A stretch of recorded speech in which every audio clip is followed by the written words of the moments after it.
جوانی کوردستان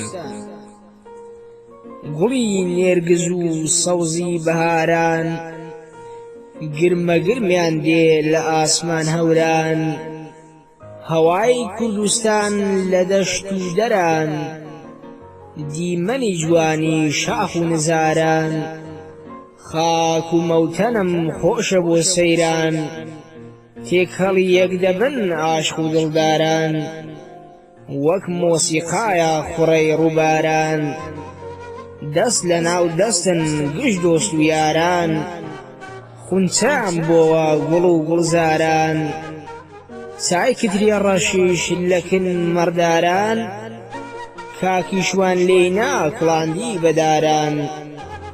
بەفری کوێستانان جوانی هەواران خوایە هەر بۆ خۆت بۆمان کەی کاران